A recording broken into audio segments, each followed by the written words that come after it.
Welcome and good evening. On behalf of the commissioners and staff, I would like to welcome you to the February 27th, 2024 City of Roseville Public Utilities Commission meeting. This 7-member commission is responsible for studying and advising the City Council regarding all utilities owned or operated by the city, including electric, water, wastewater, and solid waste. The Public Utilities Commission advises the City Council regarding planning, rates, public information, cable television franchises, and other matters relating to such enterprises, and may also hear citizen complaints as to operational rates. The Public Utilities Commission also advises the City Council regarding the activities of such joint powers agencies as the city may be a member of or which relate to such utility enterprises. At this time, I would like to ask everyone to put your electronic devices on silent. Kara, could you please call the roll? Yes. Commissioner Bielski has an excused absence. Commissioner DeLacy? Here. Commissioner DeMarchi? Here. Commissioner Knox? Here. Commissioner Maish? Here. Commissioner Springer? Here. And Chair Webb. Here. Commissioner Knox, would you lead us in the Pledge of Allegiance, please? I pledge allegiance to the flag of the United States of America and to the republic for which it stands, one nation, under God, indivisible, with liberty and justice for all.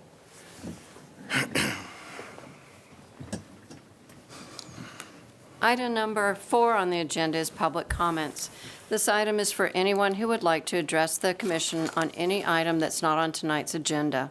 When addressing the commission, please state your first and last name for the record. Item 5.1 is approval of the minutes for January 23rd, 2024. Would anyone like to make a motion to approve? Approval. Have a second? Second. All those in favor, please say aye. Aye. Any opposed? Abstentions? Abstention. Commissioner Knox. It passes. Next on our agenda is the requests and presentations. Item 6.1 is our Roseville Electric Utility Monthly Update. Tonight's report is by our Chief Operating Officer, Sean Matcham, summarizing the monthly status of the electric utilities activities for our information. Good evening, Chair Webb and members of the Commission. Sean Matcham with Roseville Electric. I get your title right tonight and not refer to you as mayor like last time I was here. So. I have a few items for the Commission's interest related to the electric utility. One of the more meaningful items that we've been involved in is our electric rate proposal. I won't talk about that as part of the department update. You'll get a meaningful presentation later on the agenda, and we'll have a good opportunity to have some dialogue about what we're proposing and what we've heard in the community on that matter. But I do have a few other items I wanted to mention. The first item is related to the February 4th storm response earlier this month and what the electric utility did in terms of being prepared and really what happened on our grid during February 4th and then later on through the week as part of our storm response and electric restoration process. So the first thing I'll say, February 4th, really high winds was really something that came through the community, nearly 60-mile-an-hour winds on Sunday afternoon, and then that leaked into late that night. And then as a result of that, we were dealing with customer outages through Wednesday of that week, and I'll talk a little bit about that. But despite that, I'll say overall our electric system held up pretty well. We did end up activating in the electric department what we call our DOC, or Department Operations Center.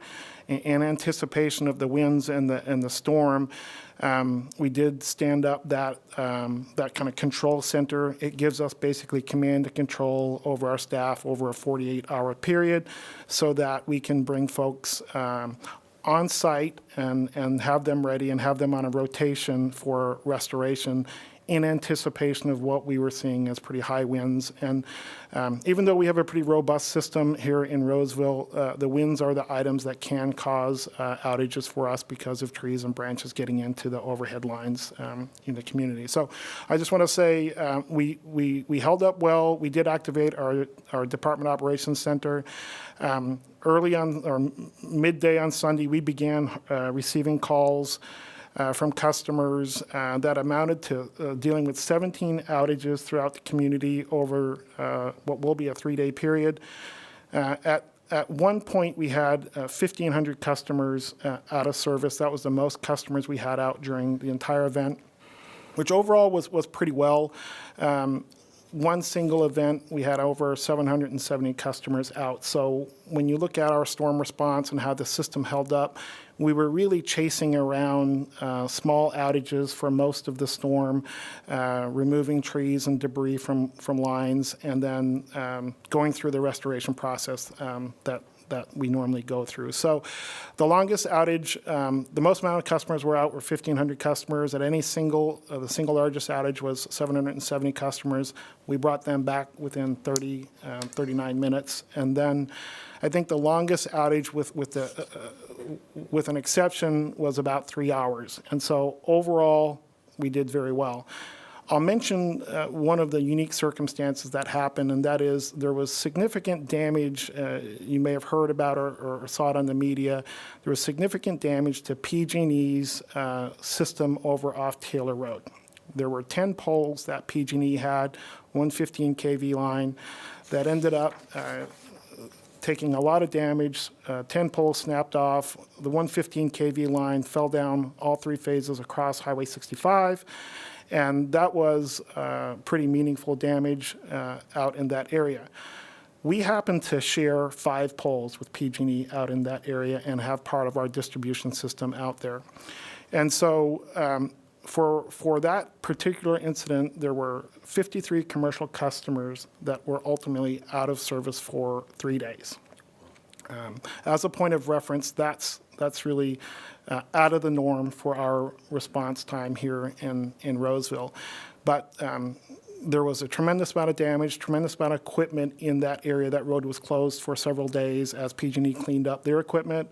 And then Roseville Electric was able to bring in some of our equipment, help supply the poles, reset them for PG&E, and then help them get their service up, and then we were able to put our service up. And so I just want to bring it up. There was a lot of media coverage on it. We had all hands on deck during that time to bring back customers as quickly as we can.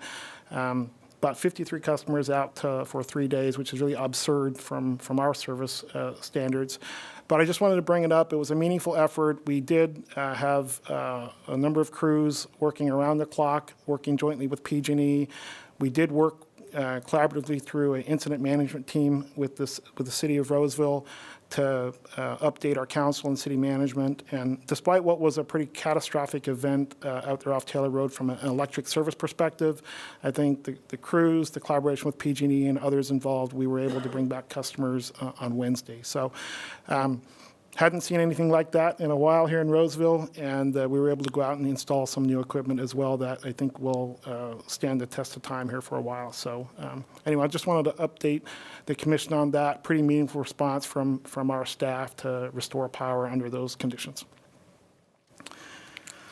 Second thing I'd like to mention relates to a grant application that the electric utility submitted to the California Energy Commission. As the commission may recall, late last year, we took to council a series of agreements with the state of California to put us on a path of ownership for the state peaking units that are located out by the Roseville Energy Park. As part of that package of agreements that were approved by council, one of the options that we negotiated was an option for us to take an accelerated ownership or take ownership of those units under an accelerated timeline, providing that we do certain things, meet minimum triggers to move up our ownership rights. We see tremendous value in that. And so one of those triggers or one of those requirements was to submit a grant application to the California Energy Commission for what is called its Distributed Electricity Backup Assets Program. And that's a program that was made available by the state. $150 million is available for entities that are prepared to make capacity upgrades or energy efficiency upgrades to existing bulk resources, like our power plants and like those peaking units out by the Roseville Energy Park. As part of a collaborative effort with DWR, we submitted an application for $1.5 million to add approximately 9.5 megawatts of capacity to those peaking units. As part of that application, we commit to participate in a state program where we would make those resources available to the state during defined grid emergencies. In addition to that, we would then pay for the necessary upgrades to get the additional capacity. Once those items are triggered, we become the owner of those resources and are able to use them at our own discretion to serve our own community. This was part of, again, a whole package of materials that was taken to council last December. And so I just wanted to mention a pretty meaningful effort on our part at the electric utility involving most of our departments or divisions in the department to prepare that application. The process opened late last year. Applications were due on February 21st. We were able to submit our application early, get it in queue, and really start the clock on important timeline for us to take ownership of those units sooner than later. We expect to hear back from the CEC in March, and then hopefully with favorable feedback, we'll have final approval in May, and then we'll begin to do the work on the upgrades out at REP near the REP to really take ownership and use of those facilities. This would be tremendously valuable for us as an electric utility and as a community to have those assets available for us as we look at serving the community in the future. So I wanted to mention that because this was discussed at council. I think we may have even discussed it here. It's one of the triggers that's really out of our control, and so we wanted to make sure that we did everything we could to get that in a timely manner. And so we're excited to see what the path forward looks like. Again, a big effort at the department, all different divisions, including our legal team and our legal rep that's on the dais here tonight, had a tremendous role in helping us package that up and submit it. So I just want to let you know that that's in. We'll keep you posted on what the result is, but a lot of folks are excited at the department to move this forward. The next thing I'll mention relates to our Roseville Energy Park, the REP itself. On February 15th, we took down the Roseville Energy Park for its annual routine maintenance. This is one of the things that every year about this time of year, typically spring, sometimes fall, we go through a major overhaul out at the Roseville Energy Park to make sure all the testing, the maintenance, the wear and tear that we've seen on the plant for its operations, we get a chance to go out there and take a close look at it. So right now, as we speak, the plant is expected to be down through early to mid-April. We have a host of contractors and vendors, including Siemens, the manufacturer, on site to look at everything to all the combustion turbines, the generators themselves, the heat recovery steam system, and all the inspections that need to happen when you own an asset like that. And so I just wanted to mention that, a big effort for our generation division, and it's all geared towards making sure that this asset is going to be all ready to go to summer when it's needed the most come August, September. The last thing I'll mention, so I'm not just talking about natural gas power plants, the peakers and REP, is an item that's part of our routine process, and that is a request for offers for renewable resources. As part of our routine efforts to really test the market and engage with the market on what we need to do as an organization to meet the renewable and carbon-free goals going forward, we will need to go out and procure renewable resources to meet future needs for, again, compliance obligations. So we recently issued a request for offers to see what the market is going to tell us in terms of the pricing of renewable resources, the availability of renewable resources. This is all consistent with the planning and the roadmap that was provided to the Commission and our Council on our integrated resource plan. So going back to the Roseville Energy Park and the peakers, those are very important assets for us to maintain reliability, manage our upward pressure on costs. But we do operate business in California. We do have to meet the carbon goals, renewable goals. And so we did put out a request for offers to see what that market is like. And so although I don't have any report on it specifically, I just wanted to let the Commission know that there is a lot of focus on our existing fleet, but we still have our head down the road and making sure that we understand where the market is in terms of procuring long-term renewables and the pricing of that. So more to come on that. I just want to let you know that that's a process that we're really undertaking now as we look down the road. So that's my prepared update for at least the electric department, some of the key initiatives that we have underway, and some of the things that we're looking at in terms of the future planning for the utility. I can stop there and be glad to answer any questions on those items or anything else you have related to the department. Do any commissioners have questions for staff at this time? I have a question. When you're saying renewables, you're talking more solar cells? Is that what you're referring to? Yeah, I think that's the prevailing technology right now. Solar with battery package is really what we're seeing as the tested technology, what's in the market. So we expect to see bids for renewable or for with solar, utility scale solar, with or without battery is really kind of the market right now. There's also some bids that we receive from more of a regulatory transactions that we can engage in, but we're interested in understanding what utility scale resources are out there to help us meet the future carbon and RPS goals. Right now, it's largely solar and battery storage. Yeah, Commissioner Knowles. So being on site on Taylor Road myself, yeah, that was quite an undertaking. So I'd say bravo. And then throughout the area, watching SMUD take a week to 10 days to recover in some areas, it's almost comical that we worry about the 3 hour, because we never see it. So I'd say the department handled it very well. Yeah, I appreciate it. I was out there each day, I think every day since the storm through our restoration, and it really looked like a war zone out there. It's like a bomb went off, and remarkable. PG&E had a lot of work to clean up, but I think we were proud of the team and the effort we put in to bring customers back.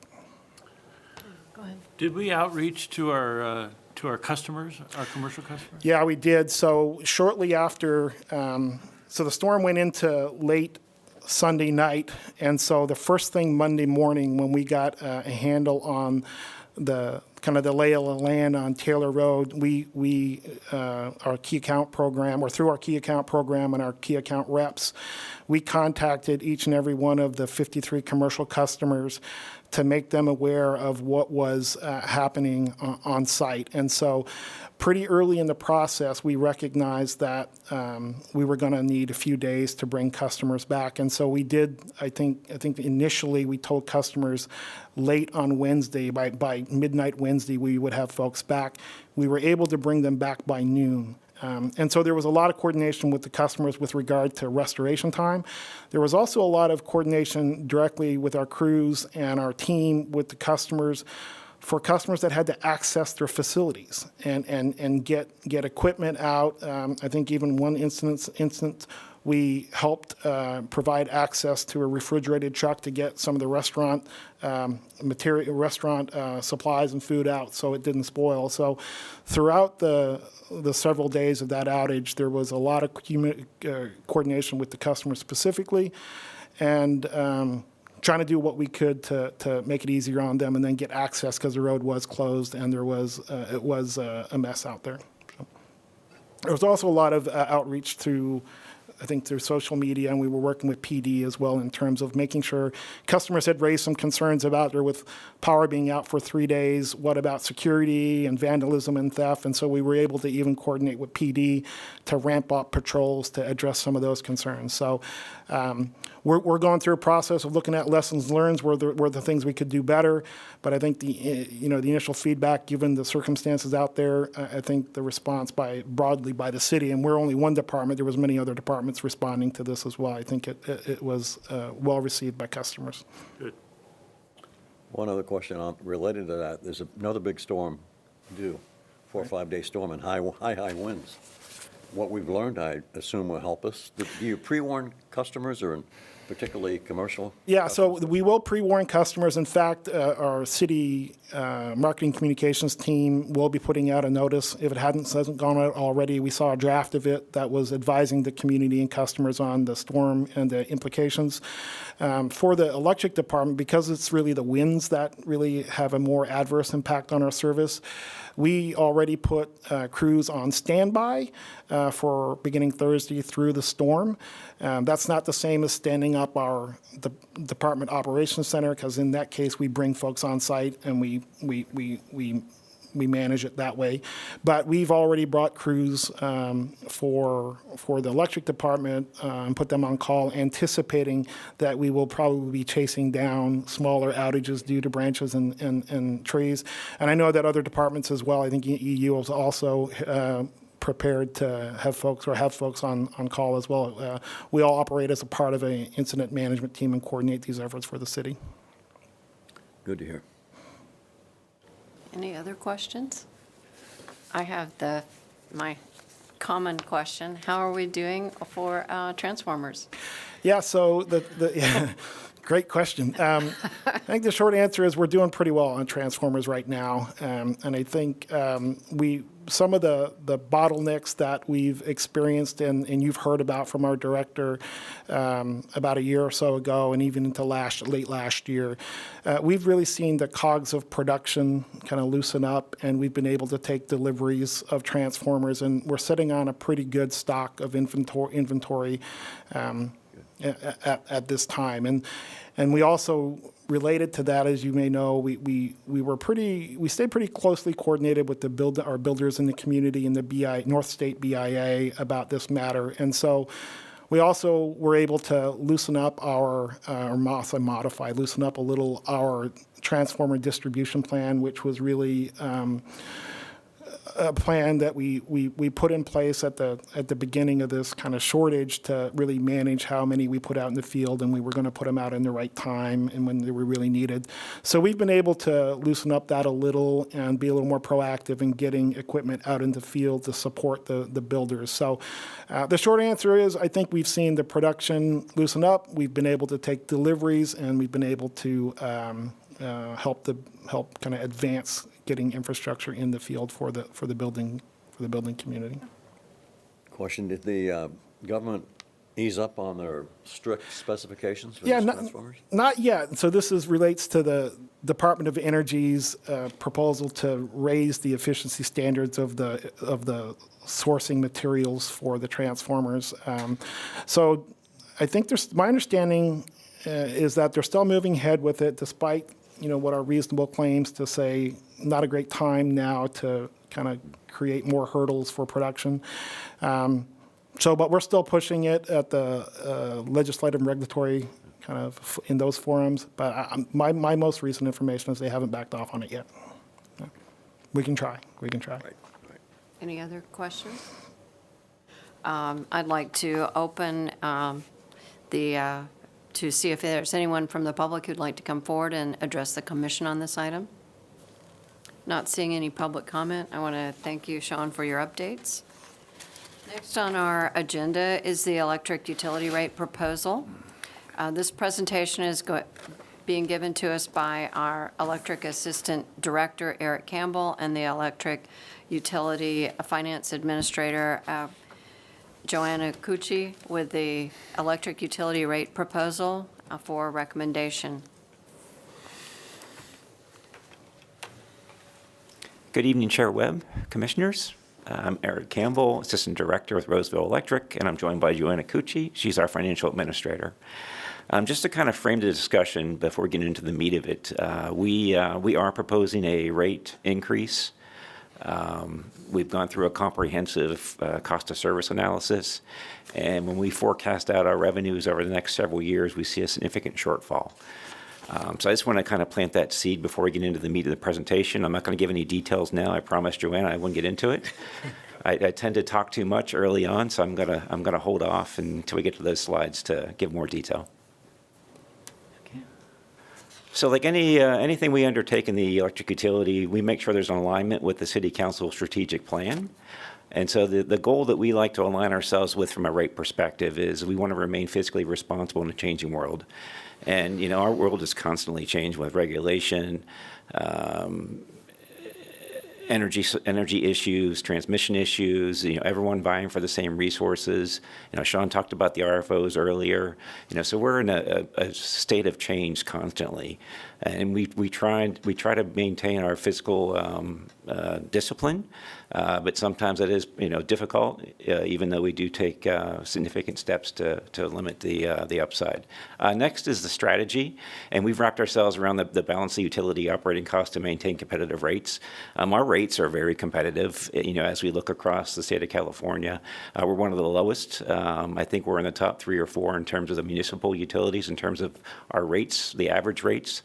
And we're still maintaining that same competitiveness with the proposed rate increase. And then lastly, is our mission is to deliver safe, reliable electricity at competitive rates with exceptional service. And that's really about our customers and, you know, being there when they need us. Sean talked about our outage response from a couple weeks ago on Taylor Road.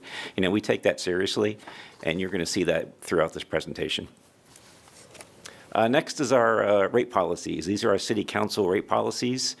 They've approved these policies, and it's really made this process very, I'll say, prescriptive.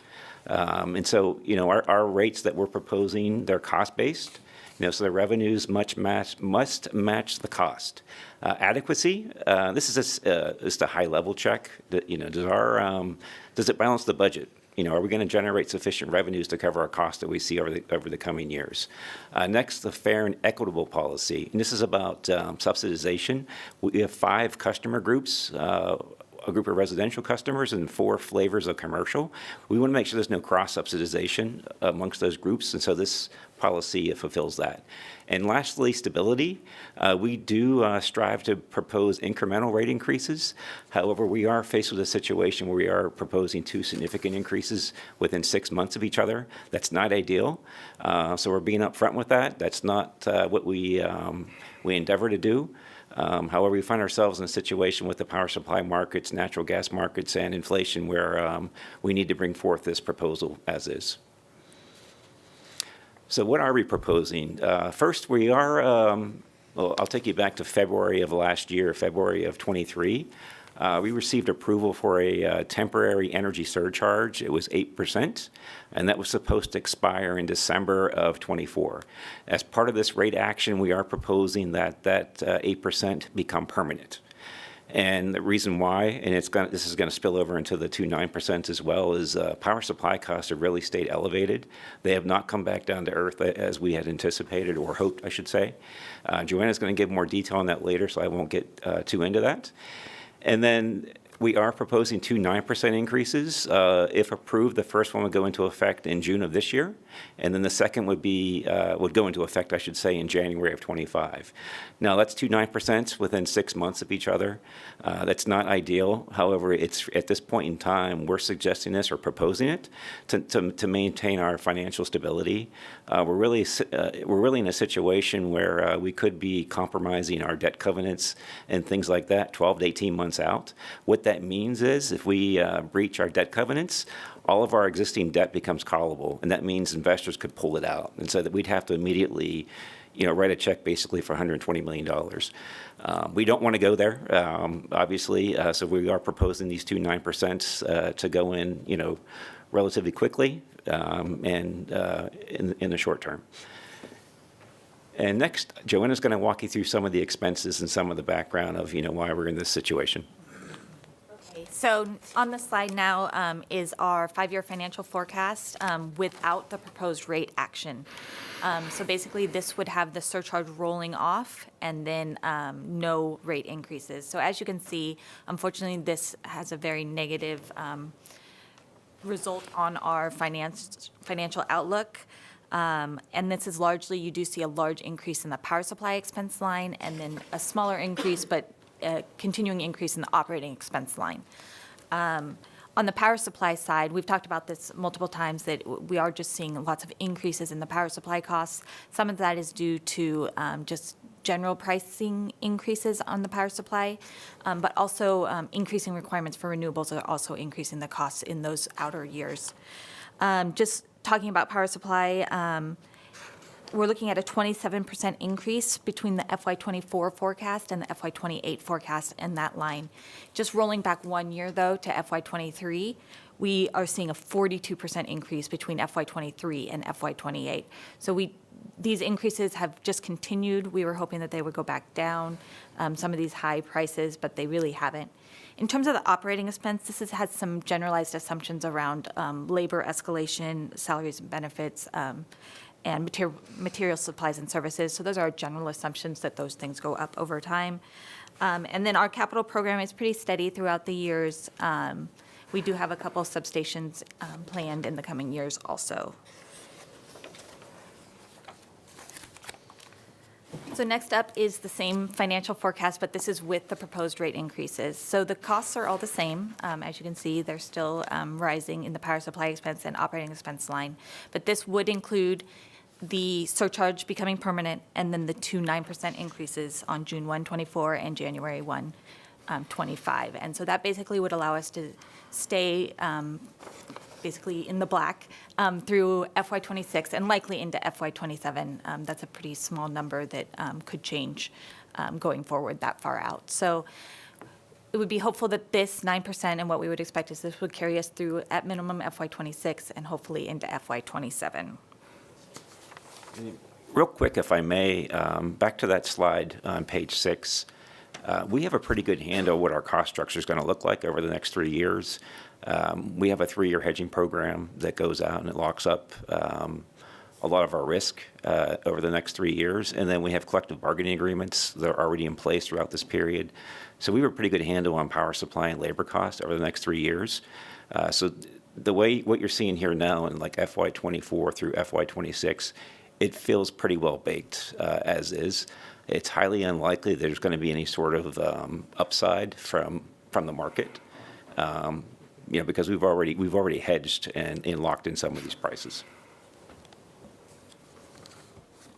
So next up is a look at our average monthly customer bill.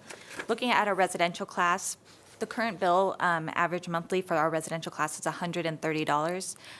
With the 2 rate increases of $12 each, the total increase after the second increase would be $24. So that would be, after all increases, our customers would expect to see an average of $24 on the residential bill. Moving on to small commercial, this is businesses like coffee shops and salons. The average customer bill right now is $178 for that class of customers. On June 1, it would be $195, and then $212 on January 1, 25, for a total increase of $34. In our medium commercial class, this is things like grocery stores, gyms, drugstores. The current average monthly bill is $34.71. That would increase to $37.83 and then $41.23 after the second increase, totaling $652 increase for that class of customers monthly. Large commercial are things like big box stores, high schools. Currently, the average customer bill is $33,950. After the first increase, it would be $37,000 and then $40,336 for a total increase of $6,386 after the second increase monthly. And then on to industrial, these are our largest customers. This is like large EV charging stations, manufacturing, our wastewater treatment plants. Currently, the average customer bill per month for that customer class is $115,000, going to $126,000 and then $137,000 for an increase of about $22,000 per month after the second increase. The next slide looks at our rates as compared to our neighboring utilities, PG&E and SMUD. Starting with PG&E, we are about 50% lower than PG&E, pretty much across the board, but in residential, 56, and then on a low side, on large commercial, we're 46% lower, but generally averages right around 50%. I will say that this is based on their current rates. So this is assuming PG&E does not raise their rates again, which is highly unlikely. So we do expect those to increase over time.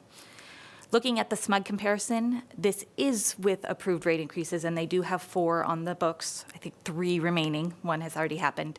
In 6-month intervals for the next year and a half. So this is including those increases from SMUD. Looking at the residential class, we're basically even, but they do beat us by $1 when it comes to an average customer. And then small commercial, medium commercial, and industrial, Roseville Electric remains lower than SMUD. And then on large commercial, again, pretty close, but 1% higher than SMUD in the large commercial class. We do like our statistic that Roseville Electric customers do save more than $230 million per year compared to what they would pay if they were PG&E customers. So that $230 million per year is money that remains in our community, gets spent at our businesses, and basically drives the economic engine that is Roseville. So why is this rate increase needed? We have discussed some of this, and we have discussed it here before as well. We are continuing to see persistently high power supply costs. That's in the cost of purchasing power now, but also in the cost of renewables and things like that as those escalate in the future.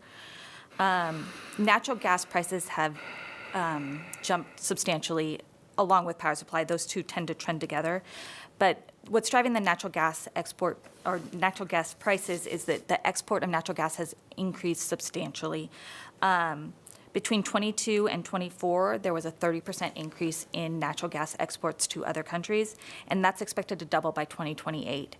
A lot of this is driven by the conflict in Ukraine, as Europe is buying more and more natural gas from the United States versus from Russia. And so more infrastructure has been built in order to support that export, and so we do expect that export of natural gas to continue. The United States is producing more natural gas than ever in history, but we are also exporting a lot more as well. So for the first time, we're dealing with international market forces when it comes to the price of natural gas rather than just national. We did talk, or Sean talked about the peaker units out at the REP that the state cited. However, with the agreement that we will take ownership of those if we pass the DEBA grant process, we are no longer getting rent for that property because it would no longer be state of California assets. So that's about a $4 million loss of revenue per year that used to come in from the state for those. And then if I may, back when we put in the 8% surcharge in February of '23, we actually used this revenue to offset some of those increases. Had we not had this $4.5 million, that 8% would have been 11%, just to kind of give some context there. As every business is seeing, we are seeing increased costs for equipment. This is largely due to supply chain and also inflation. Inflation has continued to rise as we purchase equipment, and we're seeing increases anywhere from 50% to 300% on some of our equipment. Residential transformers have increased the most at 350% more than they were just 3 years ago. So these are just costs that we're having to bake into our rates. We do want to rebuild the balance in our rate stabilization fund. We paid off some debt as part of the surcharge action last year in an attempt to, again, lower that surcharge rate. Because it lowered our annual costs going forward. However, we did use a lot of our rate stabilization fund balance to do that, and so the hope is that this action will allow us to put about 0.5% of this rate action would go back into the rate stabilization fund to start rebuilding that balance. And then labor market, we do see general increases in the labor market. The electric industry is very competitive, especially for field and line workers, and so we do have to maintain competitiveness with SMUD and PG&E in terms of the market. This slide might be a little familiar. This is the look at the forward market price of power. Each data point is the 36-month forward, and that's because we do purchase power within a hedging window of 36 months. So as you can see, back around, I picked January 2020 for this, we were slightly under $40 per megawatt hour for the price of power. And then rolling forward to October 23, when we started working on the rate case and the costs involved, we were looking at just under $80 per megawatt hour for power in the forward 36 months. We were really hoping that that spike that you see around winter of 22, early 23 was a aberration, and it would come down and normalize closer to that $40. But as you can see, instead it normalized closer to the $80, and so that's what we're looking at for forward power purchases. The next slide looks at natural gas. It's a little more volatile monthly than power prices. But we did want to include this because it talks about the summer and winter differences that we're seeing. So looking at the orange line, which is where we buy power, which is the PG&E City Gate. Henry Hub is east of us. It's just where people normally talk about gas prices, so we included that on there. So we buy on the orange line. In the summer, in 2019, we were paying $2.54 per MMBTU. In July of 2027, we're going to be paying $4.97, which is a 96% increase in the price of gas.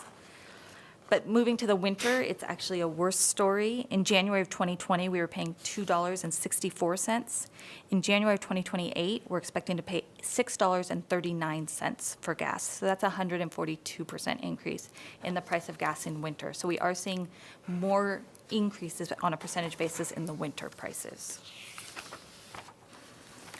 This is a look at the Roseville electric budget as broken down by category. Our largest portion of our budget is power supply and generation. This is 55% of our budget, or $113.5 million. Our next largest chunk is administration and customer service. So that's all of our call center, our customer service, our administration groups. That's 14% of our budget, or $27 million. Distribution is 12% of our budget. This is line crews operations, $25.4 million in distribution. Our capital budget is about 10% of our total budget at $20 million. Transfers to the city, this is 6% of the electric budget, and this includes our franchise fee, which is set up in city charter, that gets transferred to the city of 4% of expenses, which is given to the city to fund police, fire, and parks and recreation. And then also, the rest of it is transfers to the city for services that city departments provide the department. The next item is debt service, which is lower now after we paid off a large chunk last year at 3%, or $7 million. And just as an additional data point, our labor is about 22%. So all labor for the department is 22% of our total costs, or $43 million.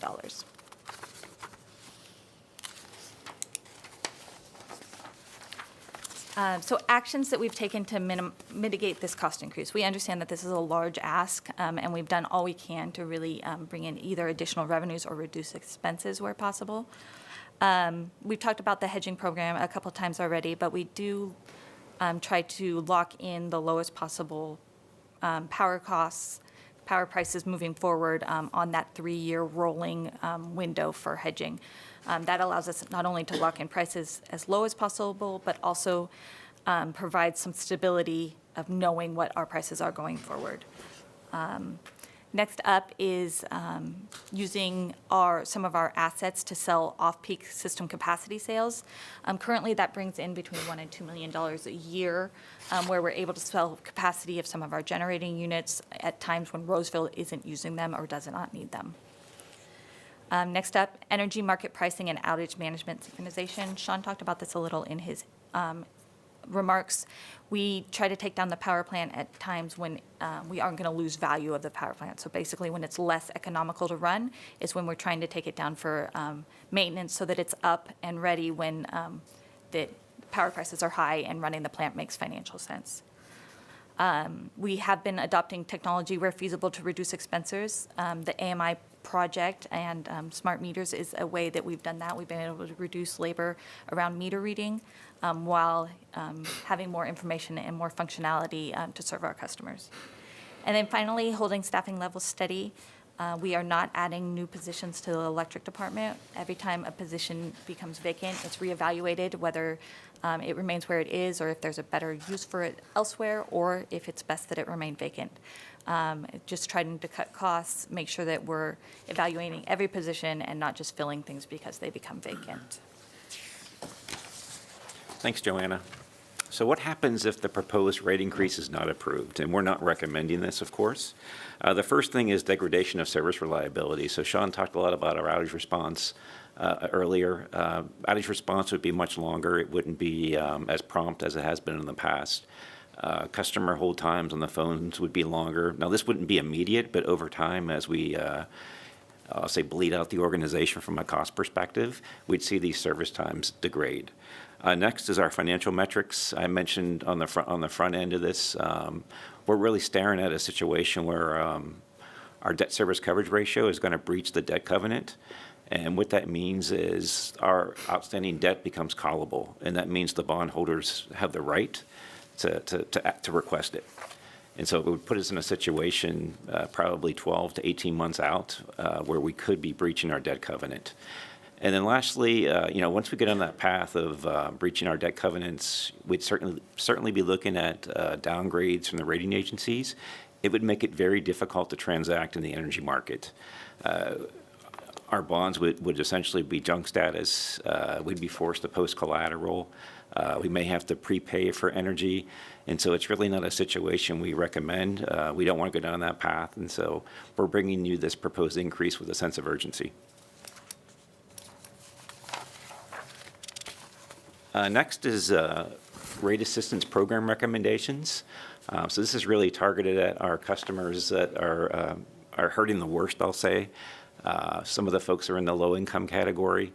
Our current program offers a 15% discount on customer bills that qualify for this program. After our outreach meeting last Monday, we're reevaluating this, and we're considering increasing that to 20%. We'll be doing that over the next month or so. And to be candid, we may not have time to come back to you to recommend that before we go to City Council with this proposal.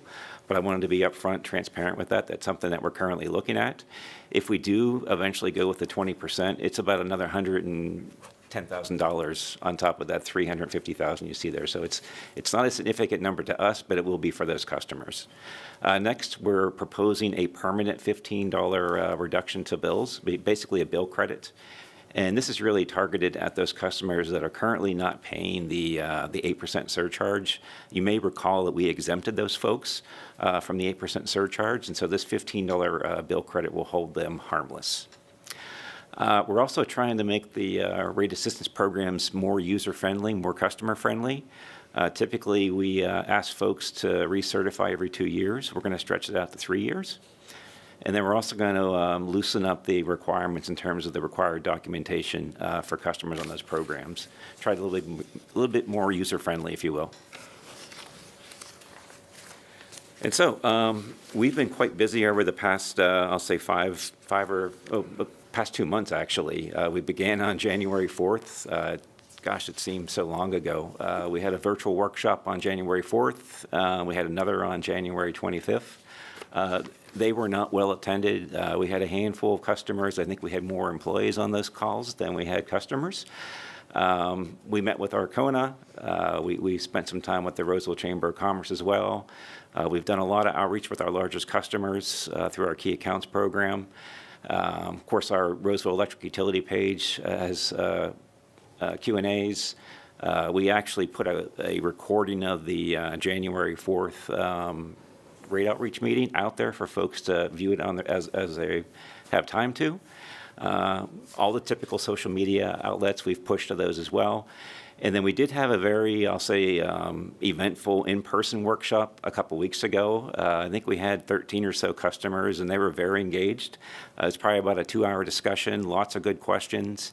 However, in the end, I think the customers, they understood the why. They didn't like it, but however, they understood the why and they understood the value that we offer as a utility.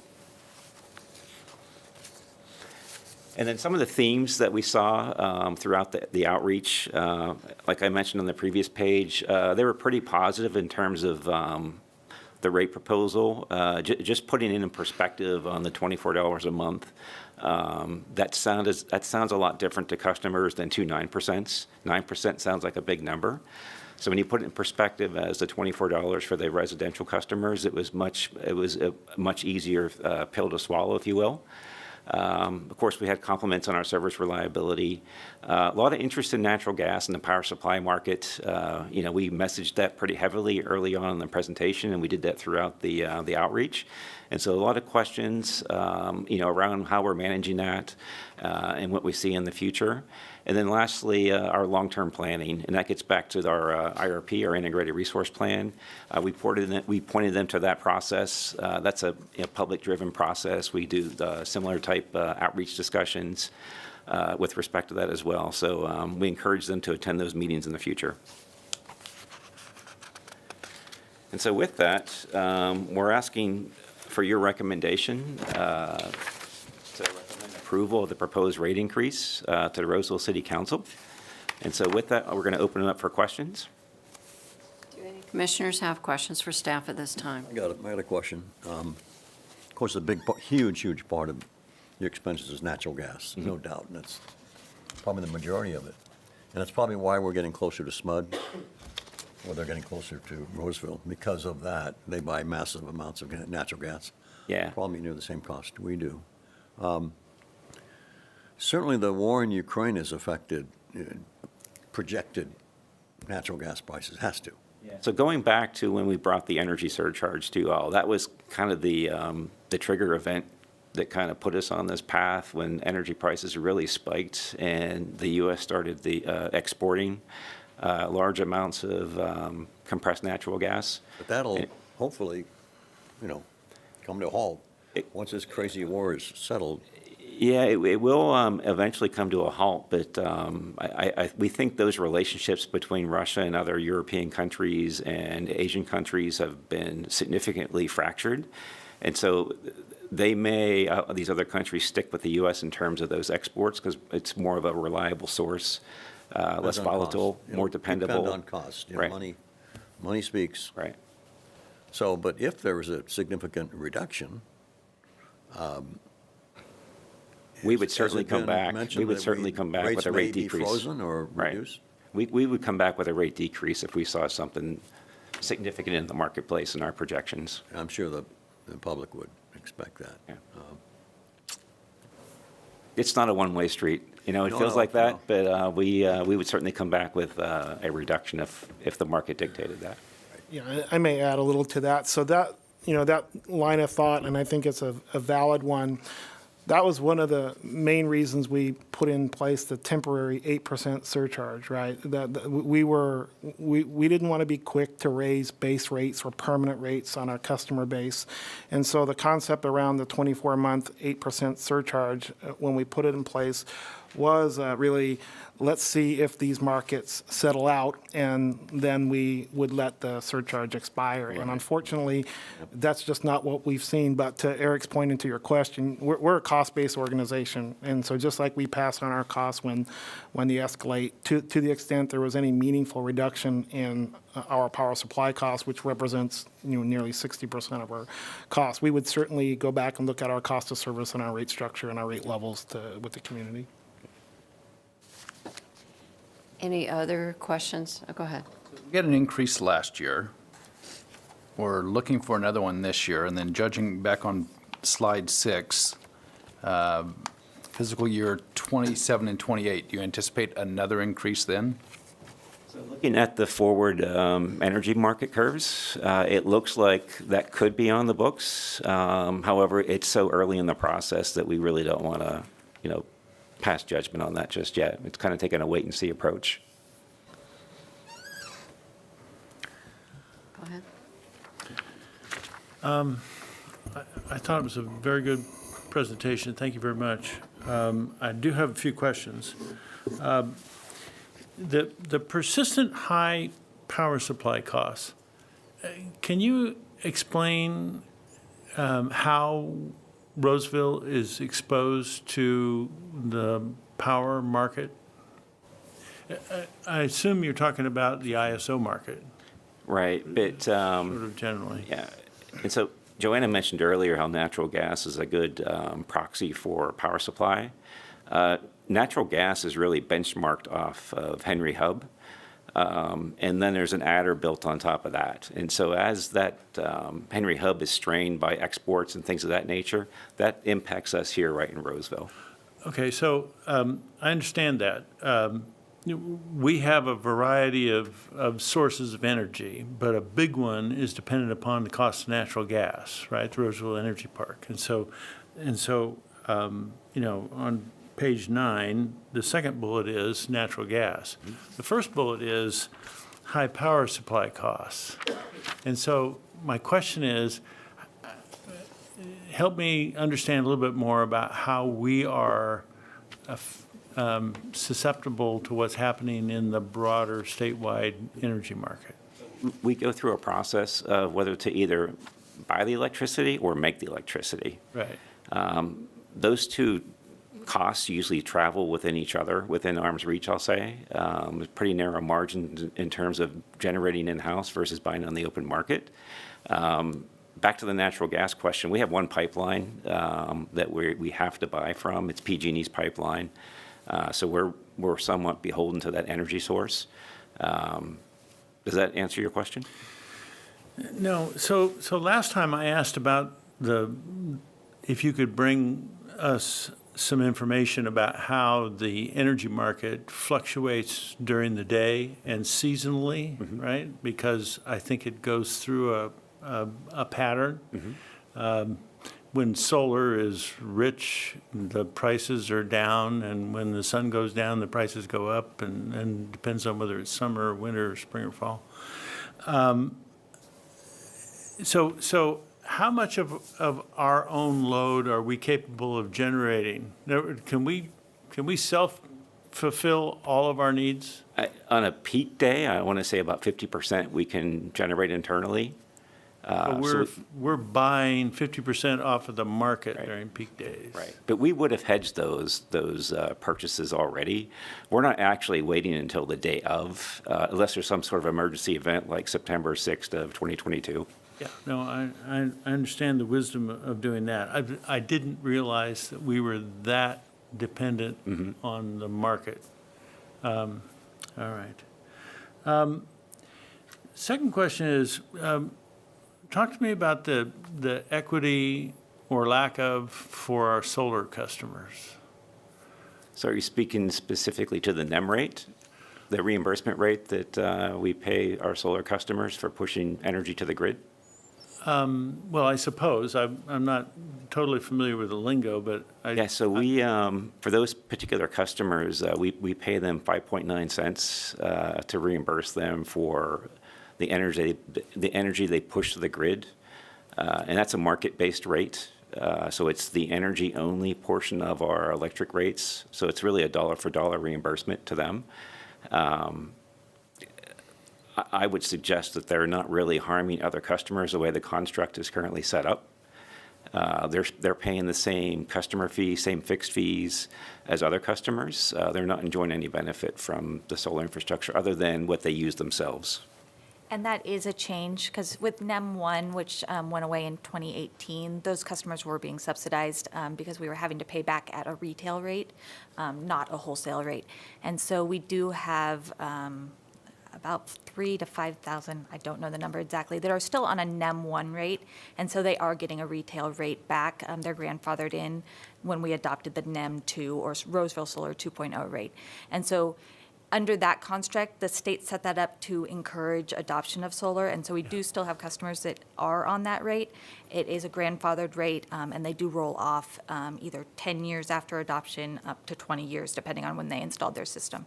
But for the NEM 2 or Roseville Solar 2.0 customers, the goal of that program was to stop the subsidization that those customers were getting, or that solar customers were getting, by making that more equal, paying them what we would pay for energy elsewhere, so that other customers aren't paying additional money for that power. So 5.9 cents, and you figure that's when when solar generation is very high, isn't the market substantially below that? So yes, we. The actual value of solar generation when everybody else is generating solar substantially less than that? So it depends on the time of year and the hours that you're talking about. Definitely in the high production hours of noon in the spring, the market could even go negative in those hours. But we do look at the price in all of the solar generating hours and then take the price of all the hours that solar can generate to create that rate. All right. But overall, we think it's fair. And the last question is, what's the impact of growth in this mixture? So largely, growth isn't a huge impact for us, positive or negative. It used to be that growth meant more load, we were selling more, and it's less that for now when it comes to energy sales. So because of net zero homes, so basically every home is producing what it expects to use. New homes we're supplying with lines and services, but under NEM 2, they're paying their base rate. We're paying them the wholesale rate for any energy they're sending to us. So putting that Roseville Solar 2.0 in basically makes us equal with new growth when it comes to the residential side. In terms of infrastructure, backbone, and things like that, developers are required to pay into those programs, and so there's no cost to existing customers of new growth when it comes to development. Thank you. One other comment or question. So over the course of an average year, this takes into account peak days, when power costs or we need more outside power and not. Over the course of an average year, about what percentage is outsourced power versus in-house power, roughly? It really depends on the day. Like I mentioned Well, earlier. it's got to be an average cost over the course of a year. So some of it will depend. I don't have an answer, and we can definitely get back to you. But it would also depend on the water year, since so much of our power it comes from water resources. So in years where we're receiving a lot of water generated power, those years we might be buying less on the market because we already are in those assets with NCPA and others and WAPA. But this year and next year, we're probably in good shape. when it comes to The water's been hydropower. pretty good. The deliveries are a little lower than average when it comes to power generation from the water resources. But we can definitely get back to you on like what the average is. Any other questions from the commission? I'd like to ask if there's anyone from the public who'd like to come forward and address the commission on this item. Not seeing any public comment, we'll close public comment. Would anyone like to make a motion recommending that City Council approve the Roseville electric utility rate proposal? I'm so move. Do I have a second? I'll second. I'd like, all those in favor? We do a roll call on this one. Thank you. Okay. Commissioner DeLacy, Yes. Commissioner DeMarkey, Yes. Commissioner Knox, Yes. Commissioner Maish, Yes. Commissioner Springer, and Chair Webb. Yes. Motion recommending approval of the Roseville electric utility rate proposal passes. Thank you for your presentation, Eric and Joanna. That'll be good. Next on our agenda is a report from the environmental utilities. This is the monthly update. This report is being given to us by the Environmental Utilities Assistant Director, Sean Bigley, summarizing the monthly status of the environmental utilities activities for information.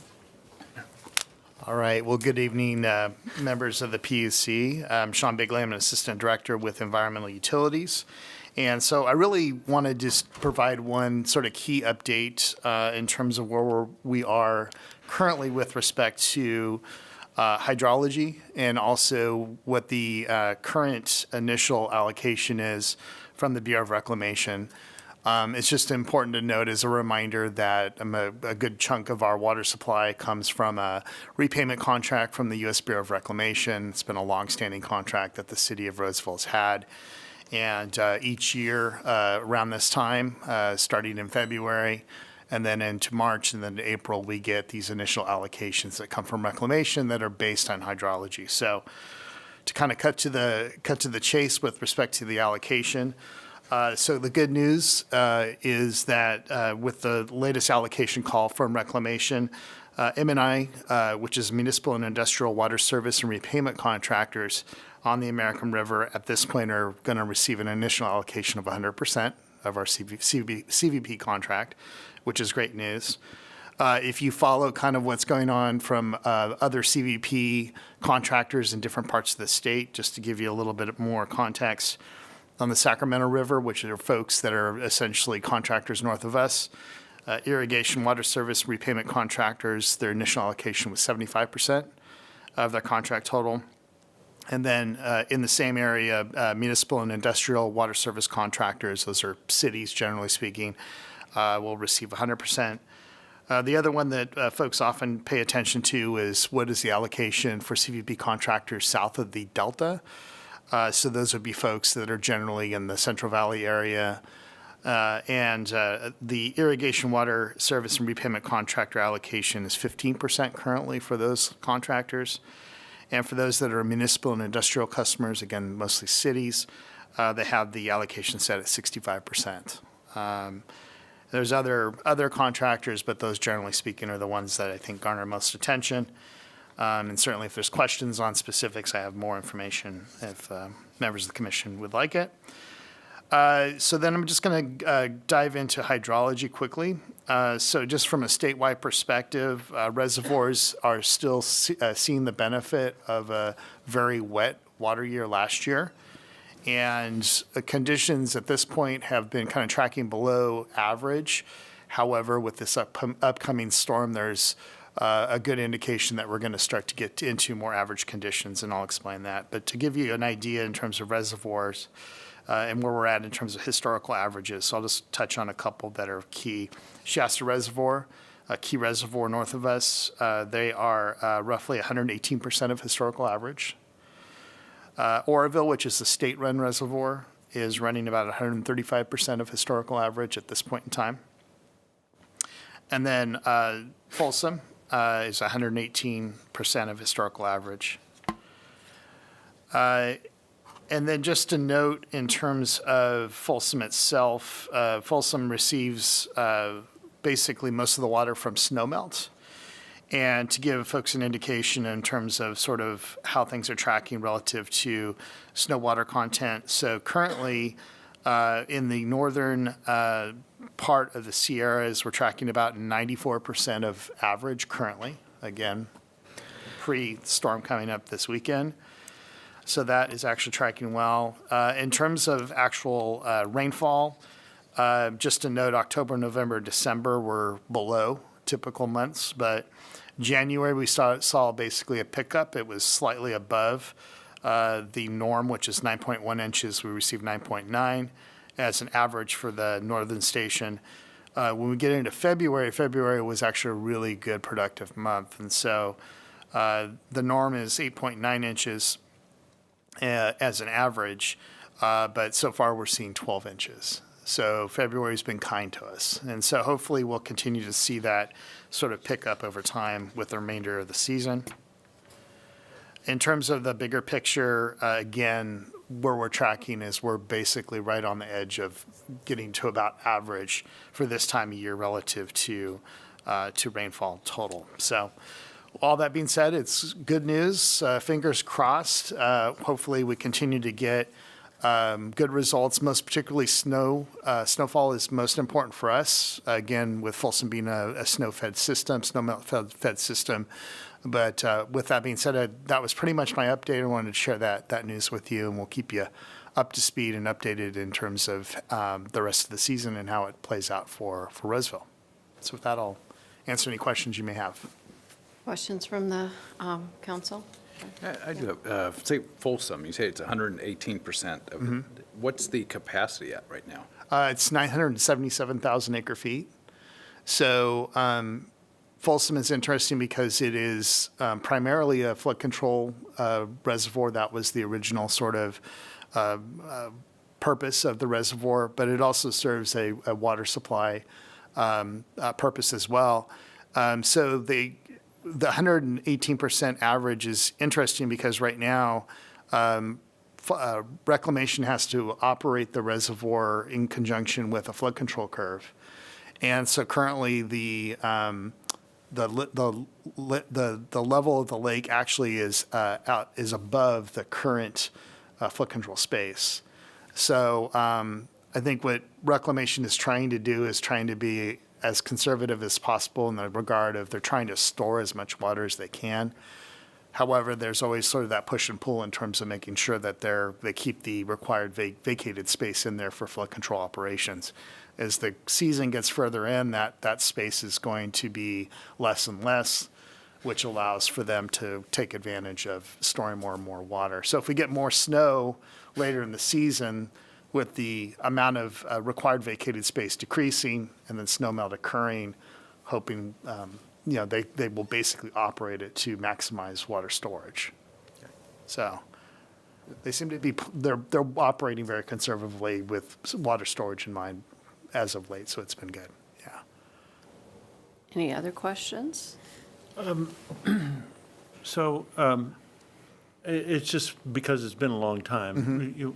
What's happening with the tunnels, with trying to get Southern California's water supply?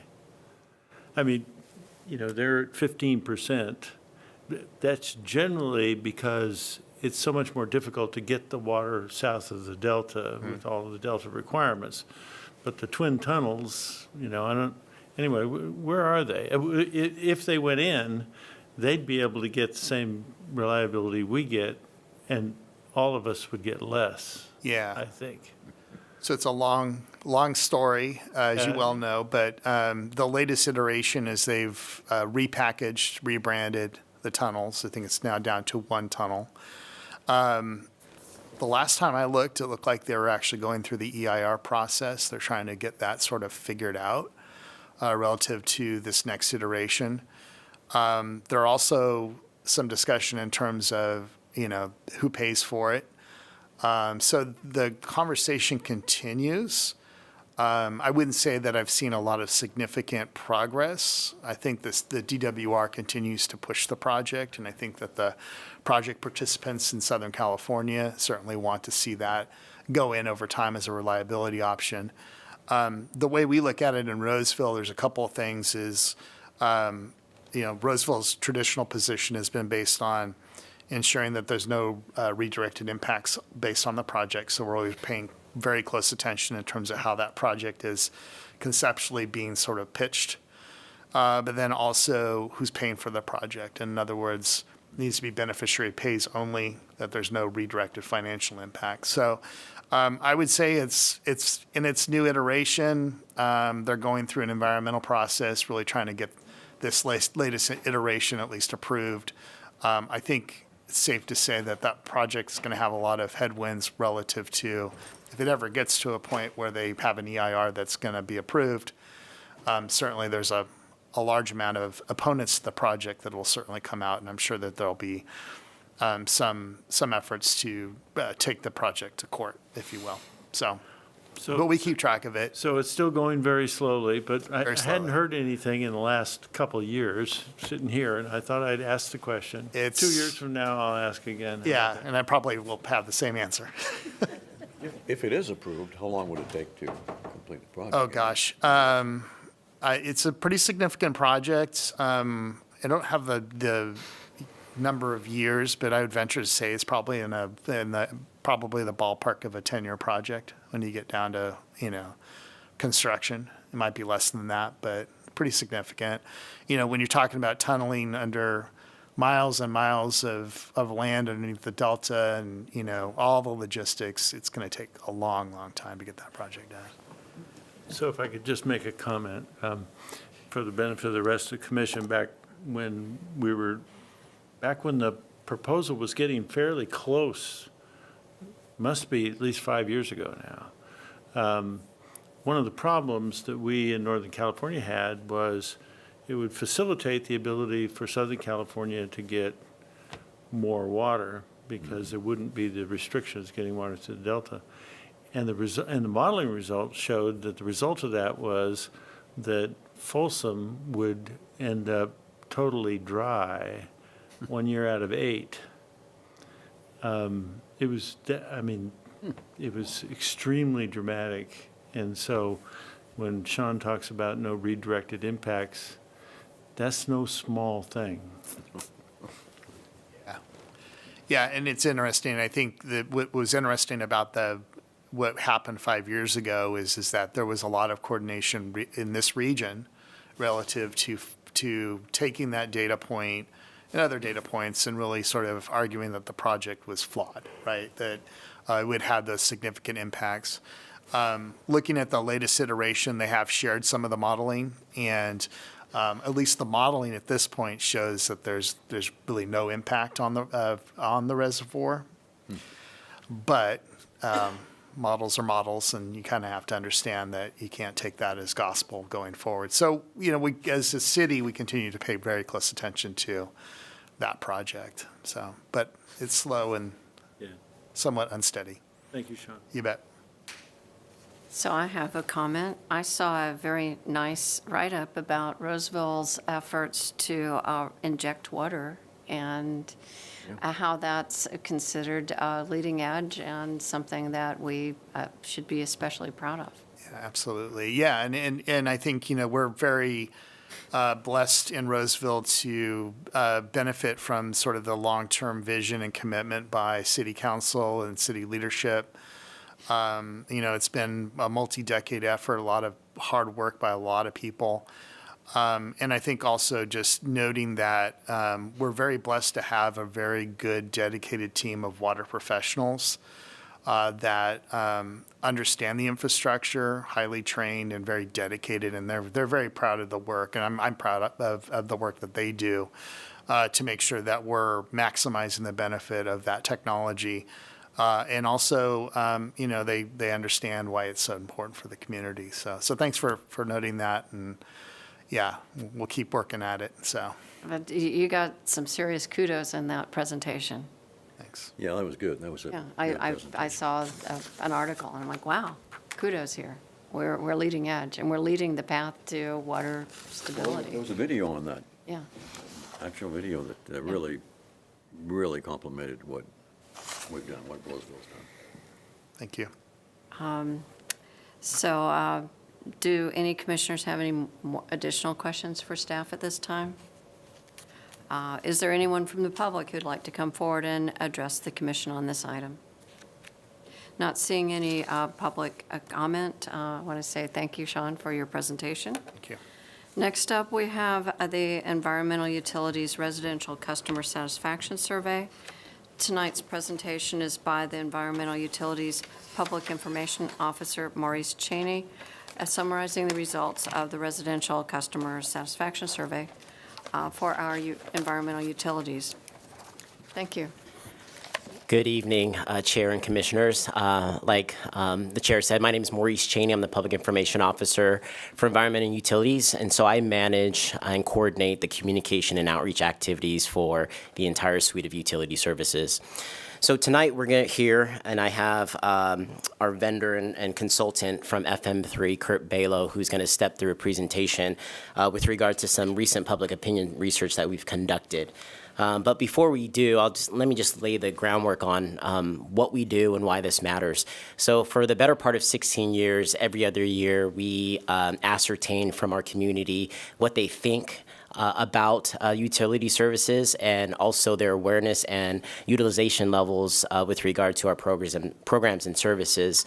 And it allows us to take the data and really sort of internalize it and use it to not only help with the way in which we communicate, but also helps inform some of the operational decisions that we look at and examine pretty frequently so that we are there providing a level of customer service and an experience that is meaningful for all of our customers. So with that in mind, I'm going to turn it over to Kurt. He's going to step us through this presentation. If there's any questions along the way, certainly ask them, but we will also answer any questions at the end. This is an abbreviated presentation, but if time and inclination allows, we can certainly send you the full deck. So with that, I'll turn it over to Kurt. Thank you very much, Maurice. Good evening. My name is Kurt Bailiff from FM3 Research. Members of the commission, happy to present these results. And I apologize for the smirk I just made as I scooted myself in here. It's a rather low clearance here, and I pinched my finger, and it's now starting to turn purple. All right, so I'll go through those results. It was a survey we finished up just basically the latter part of December. A little over 400 interviews, which is what we're shooting for. We used a list that was provided by the Environmental Services Department, Environmental Utilities Department, and we had contact information for everybody, and we did what we call a dual mode survey, which is pretty common these days. So some of the interviews were conducted online, and some were via telephone interview. And for those who took the survey online, we used a variety of different contact methods, email, text, and this time we did postcards too. So for households for which we didn't have an obvious phone number or email address, we sent some of them a random sample, a postcard with a unique link. So it's pretty common for residential surveys. And we have a lot of good tracking data in here, sometimes questions going back 1 year and some going back 3 or 4 different surveys. For those of you who are sticklers about math, every once in a while the numbers won't totally add up to 100%. I always have to give this little reminder because sometimes 1.4 equals 3 when we do the math. Next slide, please. So the first section here, we're kind of, a little bit of a funnel, big picture, overall satisfaction, and then we'll start getting into the individual different services and departments, sort of sub-departments here. So this question here, and if you look throughout the slides, either as a subtitle or as a footer, we will have the italicized language, which is the actual question that was either read to the survey respondents or they read themselves if they took the survey online. For a number of these questions, the scale is 0 through 10. And in these slides, we sometimes group those responses. Sometimes we call out the 10s. Sometimes we put the 9s and 10s together. It kind of depended upon the distribution of the responses. So we'll see that example in these first 2 slides here. But this one is overall, big picture, how satisfied are you with environmental utilities? And this is just looking at those who are most satisfied, the 8s, 9s, and 10s. You'll see that 80% of respondents here, your customers said, hey, we're satisfied. That's pretty similar to 2021 and 2017. It was a little bit higher in 2019. The reason this is broken down a little bit is because this is really kind of the most core question here is we have those 10s isolated a little bit here, just to see that, those 46%, so a little less than half gave a 10, which is pretty comparable to 2019, better than 2017, a little worse than 2021. With a margin of error around 5%, I don't want to get read too much into those, but I think the overall picture is vast majority of your customers may continue to be satisfied. Let's go to the next slide, please. You'll see here's where if you kind of group the 9s and 10s together, you'll see, that's actually pretty darn similar. And this is where you'll see sometimes those groupings are helpful for us. You'll notice throughout a lot of these slides, the dissatisfied numbers are very, very low. In this case, we've lumped together 0, 1, 2, 3s, and 4s, and they make that little tiny orange sliver on the right-hand side. So through a lot of these results, the results are yet positive once again. I'm going to call out a few areas of like, hey, this is interesting. This may be a little area for attention or improvement. But those are largely going to be me kind of squinting at the numbers to try to find little areas to focus on because they're overall really positive, as you see here, just real consistent numbers. Next slide, please. So we did use some open-ended questions in this survey as well. And so if someone gave a 7 or a 3 or a 10 or a 2, the follow-up question was, well, why did you give that rating? We have a few open-ended questions in here. And when we have them, it's as much art as science because somebody could, why did you give that rating? And maybe someone gives a very succinct answer. And sometimes maybe they give a multifaceted answer. We would code all those responses and we try to put them into categories here. Oftentimes the open-ended responses add up to more than 100% because people gave multiple responses here. But you see the reliability. That theme is going to come through here, and a quarter of the respondents gave, said, hey, it was a positive response here, and the affordability, was also, probably the second tier there. And then a real kind of smattering of things. We didn't have a lot of negative responses and negative scores, and for those who did, it was more kind of around cost issues, which is, I guess, pertinent given some of the conversations you had earlier tonight. But generally speaking, hey, it's reliable and affordable. Next slide, please. So this is where we're breaking out different elements of the overall services. And this time, we're not using a 0 through 10 scale, but a 1 through 5 scale. And we provide these little short clauses and ask the respondents to indicate, hey, how well does this describe environmental utilities? And a 5 being that completely describes them dead on, and a 1 being, nah, that's way off base. And you'll see here that these phrases here, they're all, these on this slide are all framed in the positive, and the mean scores are all basically 4.5 or higher for the most part here. So reliable service, honest with customers, provides information I need. These numbers are all positive and very consistent with the results from 2021. Next slide, please.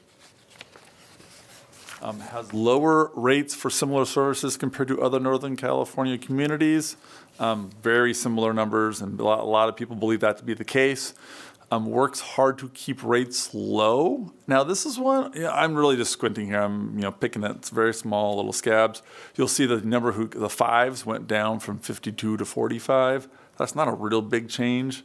And all the other numbers said, hey, we feel like the rates are really affordable, but I'm just sort of looking here at any kind of small changes, and that's one that caught our eye a little bit, but still way up from 2017. Next slide, please. And in a couple places, we looked at the distinction between homeowners and renters, and as a big picture statement, these are all positive statements about environmental utilities. Reliable, give information I need, keeps rates low. Homeowners, generally speaking, had a somewhat more positive response than renters. And these were not huge differences, but it was just something that we thought was worth calling out just because it was pretty consistent. Next slide, please. All right, so let's get to the customer service experience itself. So now we're drilling into a little more specific areas here. Again, going back to that 0 through 10 scale, how satisfied were you? So we asked if you called or went into the office, had some sort of interaction here, how would you rate your satisfaction with the service? And you'll see here that people are very positive about everything. They rated their interactions as people were courteous, they were responsive, they were knowledgeable, they were prompt. All those sort of things were really high numbers. The only thing, again, and we've talked about this with staff, if we're nitpicking here, is the last item here, which is the ease of navigating the phone system. That's still an overall really positive number here, where 2/3 gave a 9 or 10 in terms of their satisfaction. But if we're going to squint and try to find something, oh, okay, maybe that's something that could use a little extra attention. Next slide, please. So this was the question about rating the overall satisfaction with the experience and kind of comparing that over time. Really very consistent. I think this just goes to you've got to really, the customer service that the environmental utilities offers has consistently been really good. Next slide, please. All right, so information about environmental utilities. Next slide. So we tested a few things in here about awareness about things that are offered. And in this case, we presented a long list of different types of programs and services, and we asked respondents to say, which ones are you aware of? And they could check multiple. So not surprisingly, the home waste pickup and things of that nature, wastewater, the water service, hey, awareness is pretty darn high. When you started getting down into some of the water conservation items towards the bottom, you still had half or more for the most part who knew about some of them, but it's not quite as robust. And the one kind of outlier is the very bottom here, which is the WaterWise house calls. Only a little more than 1/3 said they were aware of that. And we've asked about some of these in the past, and there haven't been huge changes. I mean, it was kind of sometimes there's just statistical anomalies. If you look at that first row, the biweekly green waste pickup, the 88%, big jump from 2021, but it kind of jumped back to prior numbers, so that may have just been a little bit of noise there. But some of these other items here, there's more meaningful changes. I would say if you're looking for one at the very bottom there, the water efficiency programs and rebates was something that was hovering around 70% in 2019 and 17. It's now closer, a little around 50%. So while the change from the last survey isn't not that big, it's now 2 data points that suggest there's been some sort of a change there. All right, so now we asked a question about where they get their bills from, and they could either say I get a bill through email or in the mail or both, and then so we also asked about the newsletters that would accompany those bills. And so do you find the e-newsletter that is sent useful or the printed newsletter? And those numbers were pretty similar. So the mean scores in these cases were 6.7 and 6.6 for the electronic versus the print, about the same level of intensity as well. And if anything, the intensity has gotten a little bit better since the last survey, but pretty similar. Next slide, please.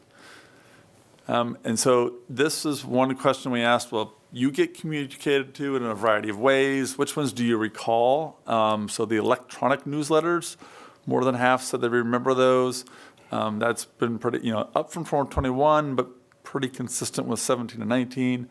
Printed newsletters, that's actually gone down some. That was hovering around 50%. So now a few fewer people remember that.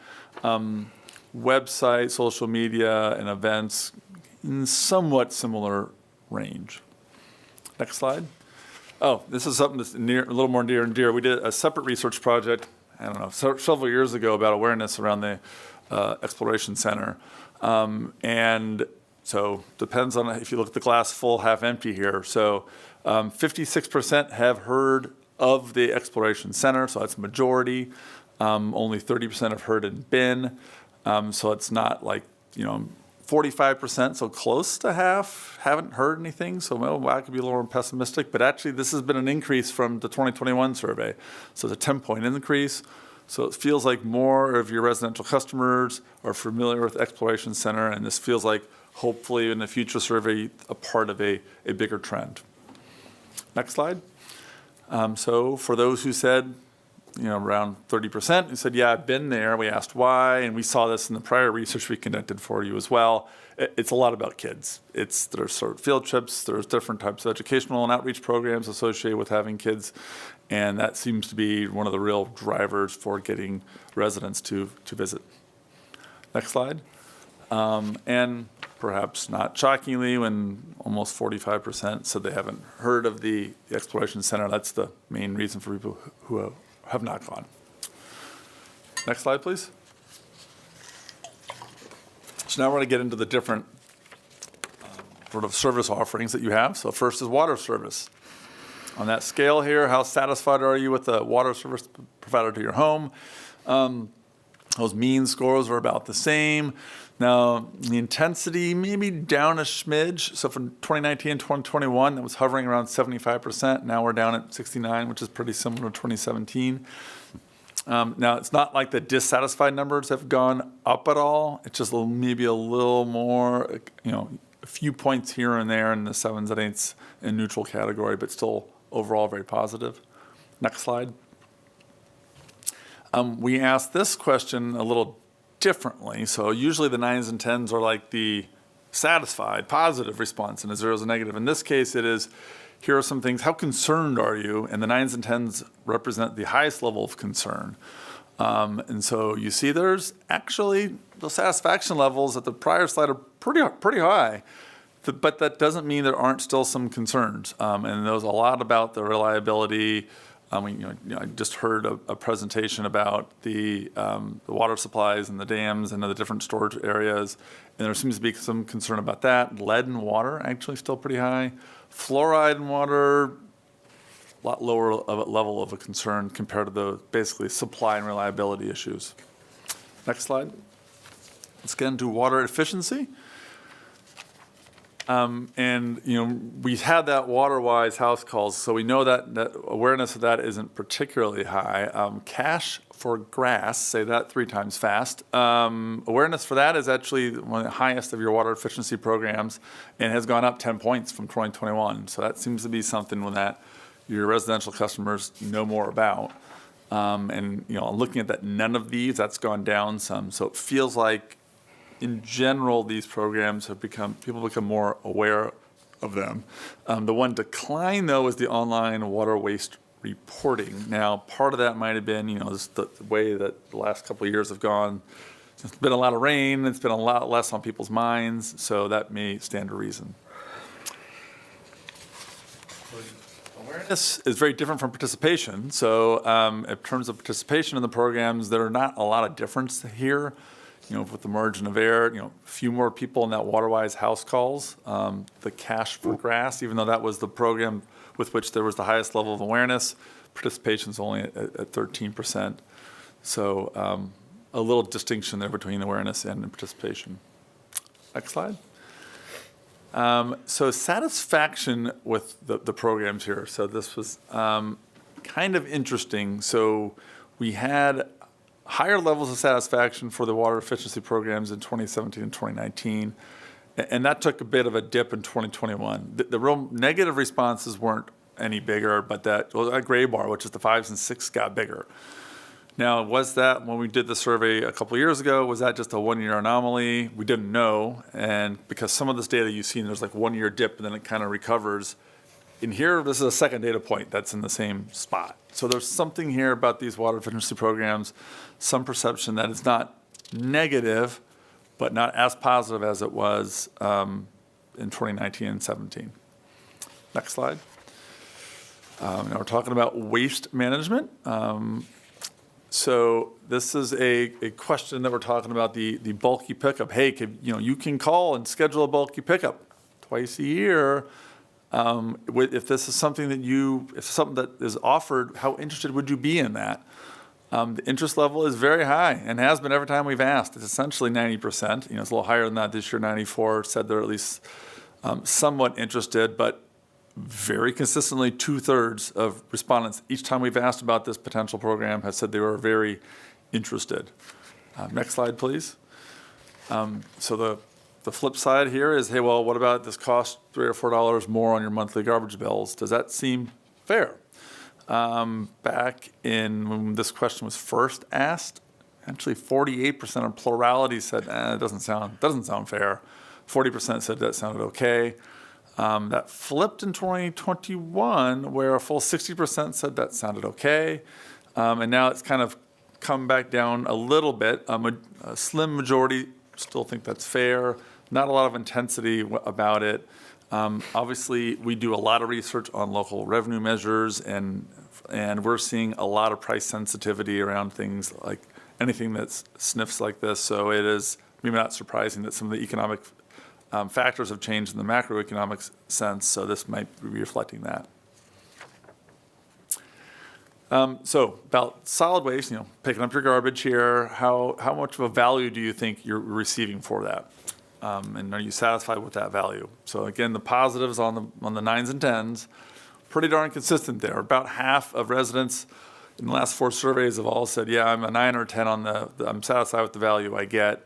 The mean score came down a little bit because those 7s and 8s got a little bit smaller, and the 5s and 6s got a little bit bigger, so maybe a little change there, but not a wholesale change. Next slide. Let's see, have you heard of the curbside hazardous waste and electronic waste pickup? 42% said yes. That's basically the same as 2021. So awareness was oddly higher in 2019 and has been down now for 2 data points. So if I'm squinting around looking for things, okay, the awareness of this program doesn't seem to be as high as it was once before, so that might be something to look at a little more closely. Into wastewater. Again, same sort of 10-point scale or 11-point scale here at the 9s and 10s. This is, again, very positive here. The 9s and 10s have been pretty consistent. The gray bars got a little bit bigger in 2021, those 5s and 6s. So there's been just a little bit of, the satisfaction with the price they pay for wastewater services is still net very positive, but the change that happened from 2019 to 2021 appears to be a little more real. Next slide. So this is an interesting kind of question around storm drains. And so the question is, just to be clear, it's a little different sort of scale than we have the other ones here, is just that do you agree or disagree that everything that goes into storm drains is treated and filtered before it goes to, local waterways? And there's a little more indecision here. So a solid majority here, so 60% gave a 4 or 5 on this 5-point scale. They agreed with that statement in one way, shape, or form. And there's a good 27% who said they disagree, and another 15% who are unsure. So I think a lot of residents understand that things are treated once they go through the storm drains before they get distributed, but there's some who are a little bit unsure about that, and I think that could be something to think about in the future for education. Next slide. So, Could you go back to that one for a second? Does this say that 42% of people think that the water that goes into the storm drain gets treated before it reaches the creek? yeah, it says they agree that everything that enters the storm drain is treated and filtered to remove pollution before going to creeks and streams. Yeah. Yeah, but that doesn't happen. Does it? Right, it does not. It does not happen. So 42% are completely wrong, thinking that everything gets treated, but it doesn't. Okay, good. And I think that leads into, sorry, I may have misframed that, because it leads into the next slide here, which is, well, what kind of these types of activities, what type of impact do they have on those local waterways? And people get that littering is bad, pesticides are bad, and things of that nature. When it gets to, washing your car in your driveway or painting outdoor items outside, most everyone thinks there's at least some impact, but there are not as many believe it's much of a major impact. Painting outdoor items or a house, 20% feel like there's really no impact there. All right, so I have just a couple of conclusion slides here. So big picture, the attitudes of satisfaction levels with the core utilities are all still very positive here. The newsletter increasingly seems to be useful, particularly the electronic newsletter here. And this is where, kind of squinting around for areas for, maybe improved communications or education. The water efficiency programs, some improvement there in terms of awareness there, but a lot of people still don't quite know about them. Exploration Center, that seems to we have two data points now. Maybe we're going in the right direction there in terms of awareness about it, but still a lot of your customers don't know about it. In terms of disposal and things of that nature, we've seen different levels of awareness around those. And I think the stormwater, to the point you just raised, Commissioner, is something where there's some confusion about that. And the way that that particular question was structured, it was sort of an absolute statement there. So it feels like that may be an area for further education as well. I think that is the end. With this in mind, some of the things that we have been thinking about even prior to this survey are how can we improve ways in which we can inform, educate, and engage our community. So we're taking a lot of the data points from here and actually creating some campaigns surrounding it. So one example would be water reliability. We're actually working in partnership with Placer County Water Agency to look at ways in which we can tell the Placer County story on water reliability, because we are so blessed with the bounty of water that we have in Placer County. So we want to sort of remind customers of that notion. The UEC is undergoing a major refresh currently. So with that in mind, we're going to be making a big splash about that and all the offerings that remind people of all the offerings of the Utility Exploration Center, not only for kids, but also some of the adult program that we have. Doorstep pickup continues to be one of those things where we message a lot about it, but for many people, it's sort of one of those things that it's hard for that message to penetrate. So we'll continue to look at ways in which we can be better about making sure people know about that free program.